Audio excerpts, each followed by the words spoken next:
Eh bien salut tout le monde, c'est AZK, bienvenue pour ce DeFi Actu du 5 septembre 2024, j'espère que vous allez bien. Je sens vraiment que c'est la rentrée parce que le programme il va être chargé pour aujourd'hui, il y a pas mal de news et on commence avec un truc assez léger. Marc Karpeles, l'ancien CEO de MTGOX, donc l'exchange, je crois c'est un des premiers exchanges qui a fait faillite et c'était une sacrée faillite, et ben il va ouvrir un nouvel exchange qui va s'appeler ElipX. L'objectif est la transparence et la convivialité. Il sera lancé ce mois-ci en Europe, il travaillerait actuellement pour être conforme à MiCA. Je trouve ça fou qu'on laisse des acteurs comme lui, alors je connais pas toute l'histoire, hein, ça se trouve au final dans MTGOX, c'est pas à cause de lui qu'il y a eu la faillite, mais bon, peu importe, je trouve ça fou qu'on laisse des acteurs comme ça refaire exactement les mêmes business. En tout cas, j'aurais aucune confiance, j'aime déjà pas les exchanges, alors encore moins ceux qui sont lancés par des CEO qui ont déjà fait des exchanges qui se sont cassés la gueule. Ensuite, on a Matic, ça y est, la migration vers Pol, elle s'est faite sur la blockchain Polygon. J'ai l'impression qu'il y a des protocoles qui affichent encore Matic. Bon, je pense que le temps que tout se mette bien à jour, d'ici, allez, quelques jours, voire au pire, 2-3 semaines, ça devrait être changé en Pol un petit peu partout. Pour ce qui va être du Matic sur la blockchain ZKEVM, la blockchain Ethereum, bon, moi j'en ai pas donc je me suis pas intéressé à la marche à suivre, mais si j'y pense je vous le mettrai dans la description, il y a une petite conversion à faire. Ça ne se passe pas sur la blockchain Polygon, hein, c'est que sur les autres blockchains où on a le token Matic, donc à ma connaissance il y a Ethereum et ZKEVM, mais il y a peut-être d'autres écosystèmes. Voilà, si vous êtes sur Polygon, il n'y a rien à faire, en fait, vos tokens ont été changés, c'est pas un simple rebranding, enfin en tout cas c'est ce qu'ils disent dans leur thread, ça apporte quelques trucs en plus, je me souviens plus exactement de ce qui vient avec cette mise à jour, donc si jamais ça vous intéresse, je pourrais peut-être faire une vidéo dédiée sur ça, mais je pense pas qu'il y ait grand chose à dire, donc dites-moi en commentaire, ça pourrait être un sujet intéressant ou pas. Ensuite, on a Pocket Universe qui lance une nouvelle fonctionnalité, donc Pocket Universe c'est une extension qui vous permet de simuler vos transactions. Bon, si vous avez déjà le wallet Rabi, ça sert pas beaucoup, mais ça vous protège aussi de scams, que ce soit sur Twitter, que ce soit sur internet, hein. Si jamais vous cliquez sur un lien un peu frauduleux, et ben il y a beaucoup de liens frauduleux qui sont repérés par Pocket Universe et qui seront automatiquement bloqués, et ils ont une sorte de blacklist aussi de créateurs de tokens. Ils analysent aussi un petit peu l'activité qu'il y a sur les tokens, donc si vous vous baladez sur DexScreener, qu'est-ce qu'il y a d'autre? Je crois qu'ils avaient donné d'autres outils. Il y a DexScreener, c'est où qu'ils l'ont foutu? Photon, Pump.fun ou BullX, vous aurez potentiellement des alertes qui vous diront que tel token peut être suspect si jamais il y a du volume un peu bizarre, si jamais c'est le créateur d'un autre token qui a Rug. Donc voilà, cette fonctionnalité de Rug Detector, bien pratique de la part de Pocket Universe, et vous avez pas grand chose à faire, hein. Je crois que moi mon extension elle est pas à jour, j'ai pas dû la mettre à jour, parce que j'ai essayé d'aller voir sur DexScreener si je pouvais vous montrer des exemples, et j'en ai pas trouvé, donc soit j'ai vraiment eu de la chance et je suis tombé que sur des bons tokens, pourtant j'ai cherché dans ceux qui étaient récents, ceux qui étaient en tendance, ceux qui avaient des volumes un peu bizarres, j'ai pas eu cette alerte là, donc je pense que mon extension c'est juste pas mise à jour. Je précise quand même que c'est pas sponsorisé, hein. L'extension est gratuite, je suis pas payé pour en parler, j'en parle vraiment juste parce que j'aime bien cette extension. Ensuite on a Mastercard qui s'associe à Mercurio pour lancer une carte de crédit crypto permettant aux utilisateurs du coup de dépenser leur crypto via leur carte Mastercard. Bon, c'est bien, c'est pas du tout les premiers, hein, il y en a plein, mais il me semble que jusqu'ici c'était surtout Visa. Il devait aussi y avoir des cartes qui utilisaient le réseau Mastercard, mais là c'est vraiment une collaboration entre une entreprise et Mastercard. Je crois que d'habitude il n'y avait pas cette nuance-là.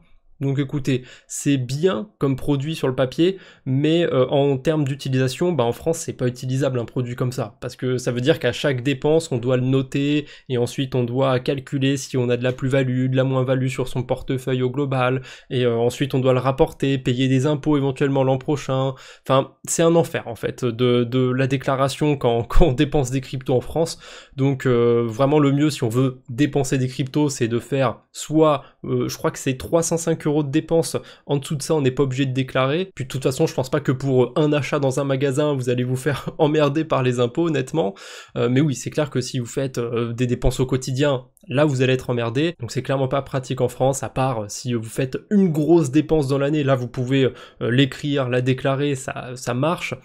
mais sinon ouais, c'est dommage, ce genre de produit c'est bien, mais c'est pas encore utilisable correctement, on va dire. Ensuite, on a Liquity V2 qui a été lancé, j'ai pas eu le temps de me plonger dedans, j'ai pas eu le temps de creuser, donc je le passe juste comme ça dans les news, mais j'irai voir un petit peu plus en détail, peut-être tester aussi, je sais pas si on peut déjà emprunter leur nouveau stablecoin qui s'appelle Bold, voilà. On verra ce que ça va donner, et d'ailleurs Bold, c'était pas le premier memecoin, un des premiers memecoins qui avait été lancé sur Base, un petit peu curieux qu'ils aient repris ce ticker là, parce que pour ceux qui s'en souviennent un peu, du coup ça a un peu mauvaise réputation.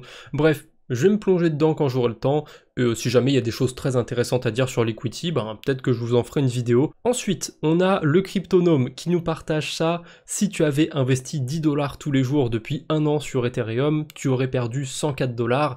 Sur Bitcoin, tu aurais gagné 830 $, et sur Solana, tu aurais gagné 3112 $. Comme d'habitude, méfiance avec ce genre de chiffres, ce genre d'analyse, puisque si je choisis une date précise, je peux faire dire un petit peu ce que je veux. Néanmoins, j'ai pris ce tweet en particulier parce que ça fait un moment que je me remets en question par rapport à Ethereum, et je suis désolé mais ça montre quand même un truc, Ether sous-performe méchamment le marché. D'ailleurs je lui ai demandé s'il pouvait me faire la simulation pour le token Tron, et Tron il aurait été en positif aujourd'hui, alors moins que Bitcoin et du coup encore moins que Solana, mais même Tron a surperformé Ethereum, et je lui ai pas demandé, j'ai pas non plus fait la vérification de mon côté, mais je suis quasiment sûr que même Bitcoin Cash il est en positif sur un an. C'est pour vous dire à quel point Ethereum vraiment sous-performe sur ce cycle, et je dis pas qu'il faut absolument vendre ses Ethers, que c'est poubelle l'Ether, mais pour moi il y a pas mal de choses qui expliquent un petit peu cette sous-performance de l'Ether. Pour moi, c'est paradoxal, mais c'est qu'il est trop présent sur la DeFi. Le premier problème, s'il est trop présent sur la DeFi, c'est que les gens vont emprunter par-dessus de l'Ether, et quand il y a des baisses de marché, ben les gens vont se faire liquider, donc ça va amener encore plus de pression vendeuse sur Ethereum, et c'est pour ça en général que dans les crashs, Ether prend plus cher que Bitcoin. Avant, c'était sûrement pas le cas, hein. C'était sûrement parce qu'Ether c'est plus petit que Bitcoin, donc plus volatile, donc ça prend plus cher. Maintenant, Ether c'est pas aussi gros que Bitcoin, mais c'est quand même beaucoup plus gros qu'avant. Et le souci c'est que c'est très implanté dans la DeFi, il y a beaucoup de gens qui empruntent par-dessus, je suis persuadé que ça a un effet un petit peu négatif sur Ethereum. Et on a aussi tout plein de protocoles qui viennent s'imbriquer, tout ce qui est autour du restaking et compagnie, et récemment je vous ai fait une vidéo dédiée sur PenPy, il y a eu un hack autour de ça, il y a eu plusieurs pools avec de l'Ethereum qui étaient touchés, et ça montre quand même qu'Ether est un actif qui est beaucoup plus à risque sur la DeFi que les autres, pas nécessairement parce qu'il est sur des protocoles plus risqués, mais parce qu'il est plus présent, et du coup s'il est plus présent, il va se retrouver aussi sur des protocoles peut-être un peu plus risqués, ou des protocoles qui vont avoir de malencontreux événements comme PenPy qui s'est fait hacker il y a pas très longtemps. Donc c'est un peu compliqué Ethereum, honnêtement, je me remets un peu en question, j'hésite si jamais je vends pas une partie de mes Ethers, voire tous les Ethers que j'ai, si je les passe en Bitcoin, et au pire si vraiment je veux garder une exposition à Ether, je peux toujours emprunter par-dessus du Bitcoin. Je me pose plein de questions, mais bon, c'est difficile de prédire un petit peu l'avenir. Ça se trouve, Ether prend très cher en ce moment, et il va se passer je ne sais quoi qui va mettre vraiment les projecteurs sur Ethereum et qui vont le faire pump comme jamais. En tout cas, c'est un peu ce que tout le monde espère, j'ai l'impression, et c'est pour ça que tout le monde semble exposer plus à Ether qu'à Bitcoin, mais rétrospectivement, jusqu'ici, c'était un peu une erreur. Donc, est-ce que ça va continuer d'être une erreur, d'être plus exposé à Ether ou pas? J'en sais rien. Et il y a un dernier petit truc aussi qui pourrait expliquer qu'Ether est plus volatile, qu'il a tendance à plus baisser, à sous-performer, c'est aussi qu'il y a pas mal d'Ether stakés. Quel rapport, encore une fois? S'il y a pas mal d'Ether stakés, ça veut dire qu'il y en a moins de dispo sur le marché, ça veut dire qu'il y a moins de liquidité, et accessoirement, ceux qui stake des grosses quantités d'Ethereum, je suis quasi persuadé qu'à côté, ils shortent un minimum l'Ether. Peut-être pas autant que le nombre d'Ether qu'ils ont en staking, mais au moins une petite partie pour se hedger un peu. Je sais pas s'ils vont continuer à le shorter, mais ça peut aussi expliquer pourquoi Ether aurait sous-performé. Après, est-ce que ça sert à quelque chose de l'expliquer ou pas? Ça a sous-performé, ça a sous-performé, point barre. Un dernier petit mot par rapport au hack de PenPy. Dans ma vidéo, j'avais parlé de Nimbora, qui avait été un dommage collatéral de ce hack. Et j'ai oublié un autre protocole qui est Amphor, qui a aussi subi des pertes suite à ce hack, puisqu'ils étaient exposés à un des vaults de PenPy, le vault RSWETH, et ils ont perdu à peu près 1400 Ethers, donc 32% quand même de de l'argent déposé sur le Vault, ça fait quand même un petit peu mal pour le protocole Amphore. Je sais pas exactement comment ça va se passer pour ceux qui ont des Ethers stakés sur Amphore. En tout cas, attendez-vous probablement à une perte de 32% sur ce que vous avez déposé. C'est le risque. Au moins, c'est pas une perte totale, on peut quand même relativiser là-dessus. Par contre, je trouve que c'était une grosse exposition à un seul protocole. Après, hein, je dis ça, mais est-ce que j'aurais fait mieux à leur place? J'en sais rien. Donnez-moi 5000 Ethereum et... et on verra bien. Bref, il n'y a pas d'autres hacks, pas d'autres mauvaises nouvelles a priori pour aujourd'hui. Donc on enchaîne avec les levées de fonds. Alors j'ai vu quelques levées de fonds. Ah non, celle-ci elle est pas classique justement. J'ai vu quelques levées de fonds, vraiment pas beaucoup je trouve, qui sont assez classiques. Mais là, on a des projets qui sont dans des niches tellement nichées, c'est des niches pour asticots, c'est tout petit, je sais pas qui ça intéresse. Mais bon, déjà on a un réseau social, encore un, basé sur les cryptos, qui s'appelle 0xPeople, qui lève des fonds, on sait pas combien. Alors on a déjà Wapcast, si je dis pas de bêtises, il y a aussi Lens, il y en a d'autres encore, ça se fait de plus en plus les réseaux sociaux crypto. Bah il y a D-Bank aussi, je suis bête, mais je sais pas si c'est vraiment un bon type de projet, que ce soit pour les utilisateurs, pour les farmers, ou même pour leurs créateurs, parce que c'est tellement une niche la crypto, je sais pas si ce genre de projet ont vraiment un intérêt sur le long terme. Peut-être un ou deux réseaux sociaux crypto, ouais, peut-être qu'il y en a un ou deux qui pourraient réussir à survivre. D-Bank peut-être, Lens, Warpcast, je sais pas trop, mais je veux pas faire l'oiseau de mauvais augure avec 0xPeople, mais je sais pas si c'est forcément une bonne idée de lancer un réseau social crypto. Ensuite, on a Hypernative, donc une boîte qui est dans la sécurité et le risk management, plutôt classique, qui lève 16 millions de dollars. Et là, on arrive à des projets un petit peu plus curieux. Déjà, on a BipTap, j'ai failli mal le prononcer, qui a levé 2 millions de dollars. A priori, c'est une compagnie qui est focus sur les solutions de banking offshore. Donc de banking, c'est transactions bancaires, donc des transactions bancaires offshore. Voilà, ça me paraît un petit peu compliqué déjà, mais c'est le niveau 1 en termes de complications. Là, on a un niveau un petit peu plus élevé, puisque je sais pas du tout ce que c'est comme type de projet. Global GNSS Network Powered by Blockchain Technology. D'habitude, quand il y a des projets qui sont sur des domaines que je connais pas du tout, je demande à ChatGPT ou une IA de m'expliquer un petit peu, de me synthétiser un peu le concept. Mais là, je l'ai même pas fait parce que j'avais la flemme. Enfin, il y a trop de termes que je comprends pas. Je sais pas ce que c'est un réseau de GNSS global. Si jamais vous l'avez, dites-le moi en commentaire, mais bon, ils ont levé 1 million de dollars quasiment, pourquoi pas. Et le dernier, là, pour le coup, je comprends un petit peu ce que c'est, hein, mais je vois pas le rapport avec les cryptos, avec le Web3. Une start-up technologique qui fait de la simulation de son. Quel rapport avec le monde des cryptos, crypto fundraising, est-ce que vous vous êtes pas trompé par hasard? Est-ce que vous avez pas pris une levée de fonds normale? Je sais pas. En tout cas, ils ont levé 12,2 millions de dollars. Je suis pas sûr qu'il y ait un airdrop à farmer de ce côté-là, mais j'ai jamais vu un projet comme ça lever des fonds. Déjà, il y a pas très longtemps, j'avais parlé de projets autour de la météo, mais là, un projet qui fait des simulations de son, je vois vraiment pas le rapport avec le Web3, avec les cryptos. Peut-être qu'un jour il y aura une news sur ce projet, je comprendrai, mais pour l'instant, honnêtement, je vois pas le rapport. En tout cas, comme les 2 mois derniers, le mois de septembre commence plutôt bien autour des levées de fonds. Il y a quelques projets qui ont déjà levé des sommes assez conséquentes, mais je me prononce pas trop cette fois-ci. Hein. Sur juillet, j'ai dit que ça avait l'air d'être pas mal et c'était pas fou. Sur août, j'ai pas dit grand-chose, mais c'était pas non plus le mois le plus impressionnant de 2024. Donc pour septembre, hop, voilà, j'ai pas d'avis, on verra bien ce que ça va donner. Allez, on enchaîne avec les airdrops, enfin les news plutôt autour des airdrops. On a EigenLayer qui va distribuer 86 millions de tokens Eigen sur sa saison 2, qu'ils appellent Stake Drop. Donc ça va beaucoup se tourner autour du staking, et j'ai les boules parce que j'en ai parlé dans 2-3 DeFi Actu où je me disais c'était peut-être un peu tard pour commencer le staking, donc finalement j'ai jamais staké mes tokens Eigen, ce qui est un peu con puisque le token il pourrit dans mon portefeuille, on peut pas encore l'échanger, donc j'avais tellement intérêt à aller le staker, je l'ai pas fait, bon, tant pis, c'est pas grave, je passe à côté d'un deuxième airdrop, qu'est-ce que vous voulez, j'ai pas réfléchi.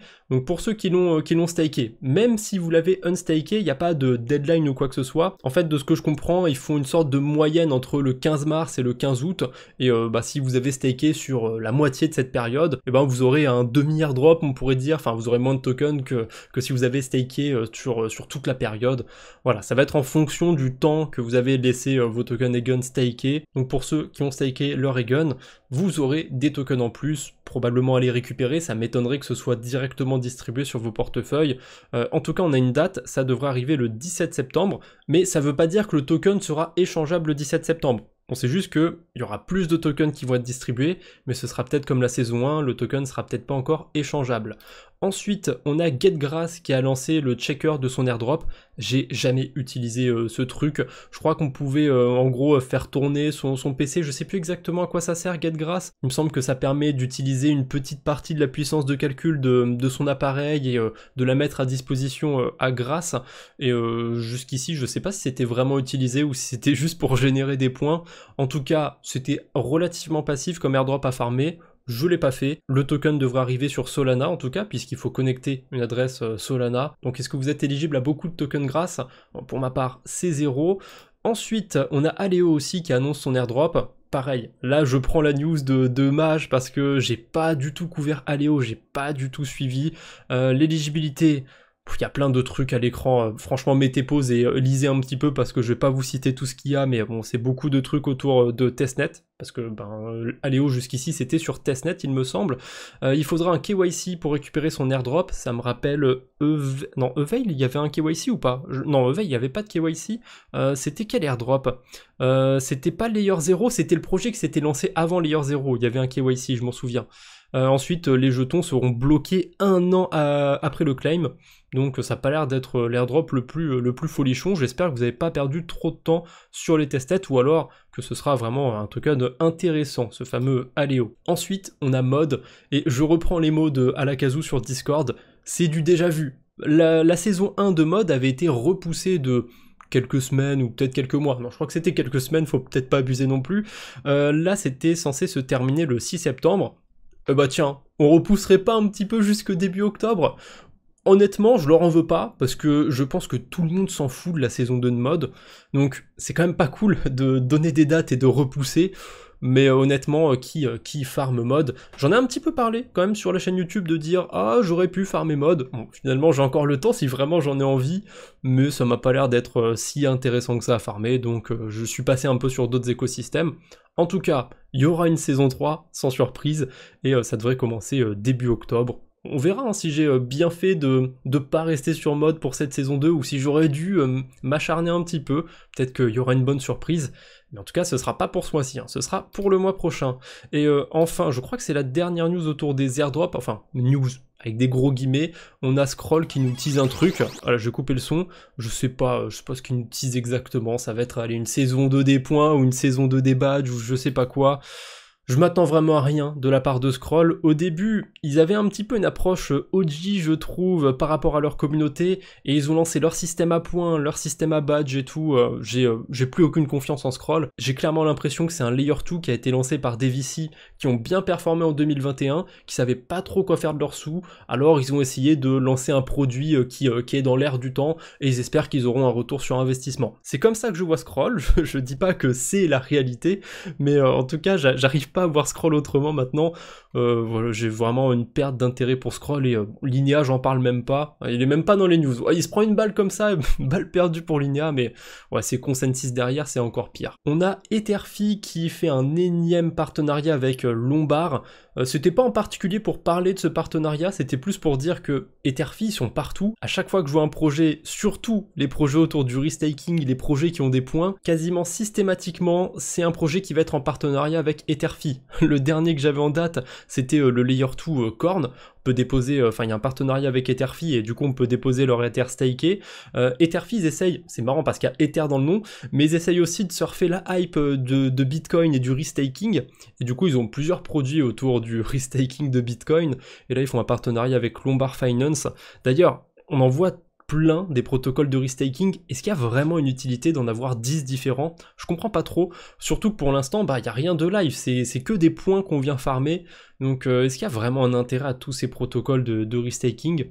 plus le temps passe et plus j'ai l'impression que non, honnêtement, c'est vraiment juste des protocoles à points, et je suis sûr que ce sera comme les Layer 2, ils vont, pour la plupart, ils vont se lancer, il y aura des trucs qui seront faits avec ces protocoles, mais ils vont mourir quelques années après, quand il y aura plus du tout de hype sur tout ça, comme peut-être, je veux pas leur porter poisse, hein, peut-être Scroll, peut-être Linéa.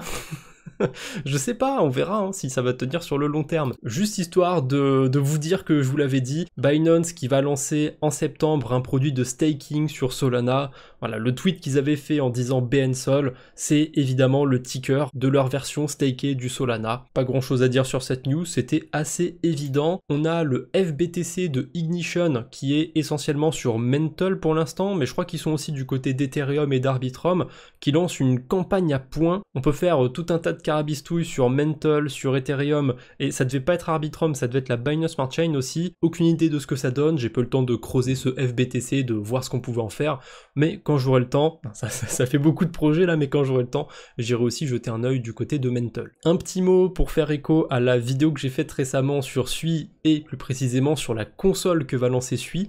Dans la vidéo, à un moment, je montre qu'il y a quelqu'un qui a acheté 10 consoles, et il y a quelqu'un qui l'a annoncé publiquement, qui l'a publié, qu'il a acheté 10 consoles. Qui fait ça? Pourquoi? Quel intérêt?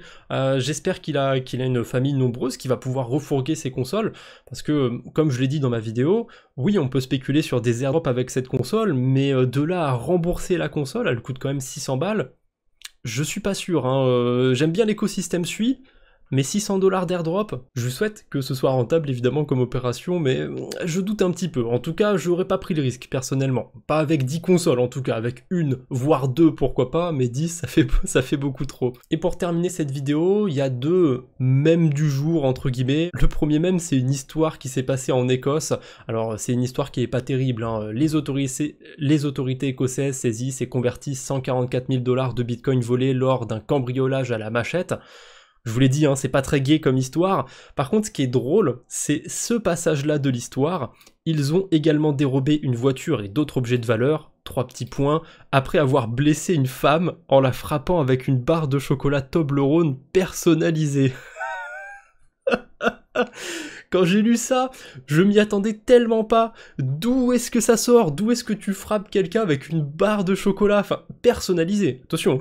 Bref, j'ai juste trouvé ça hyper drôle, donc j'avais envie de le caler dans la vidéo. Et le deuxième, même du jour, entre guillemets, c'est Carrefour, un petit Carrefour à Rouen qui accepte le Bitcoin. Alors c'est un peu curieux parce que dans la vidéo ici, c'est le manager, je sais pas exactement comment on appelle ça, il avait répondu dans les commentaires, c'est le propriétaire du magasin, on va dire, le gérant, je crois que c'est le mot gérant qu'il a dit. Du coup, c'est normal qu'il aille sur son téléphone pour charger le QR code Bitcoin pour la transaction. Mais je trouve ça hyper sus quand même que ce soit le vendeur qui sorte son propre téléphone avec limite son propre portefeuille. Ça fait un peu bizarre. En tout cas, a priori, on peut faire ses courses dans ce petit Carrefour en payant en Bitcoin. Comme j'ai dit tout à l'heure, c'est hyper chiant de faire ce genre de truc en France. Pour une ou deux dépenses, on peut se le permettre, mais bon, si on veut faire ça au quotidien, c'est pas terrible. Et j'ai un peu taclé Cryptonome dans les commentaires parce que il s'est acheté des Kinder Bueno. Ça m'a rempli de tristesse, surtout que il m'a dit que c'était fabriqué pas loin, donc ça fait tourner l'économie locale, mais il y avait mieux hein, pour faire tourner l'économie locale, des trucs avec des produits du coin, mais vraiment à 100%. Voilà, il y a la biscuiterie de l'abbaye en Normandie, je le sais, et la Torgoule. Il aurait pu prendre une bonne Torgoule quand même. En plus, c'est un des rares produits où il n'y a pas de version Eco Plus. Il y a vraiment que des bonnes Torgoules dans les magasins. Goûtez-en si vous en avez jamais goûté. Je sais que dans les Auchan, ils en vendent beaucoup. C'est un peu comme du riz au lait, mais c'est resté plus longtemps au four. Il y a une croûte sur le dessus, c'est vraiment bon. Bref, je vous conseille ce dessert. Vous m'en direz des nouvelles. Allez, c'est tout ce que j'avais pour aujourd'hui. On se retrouve bientôt, j'espère. D'ici là, portez-vous bien. Salut tout le monde!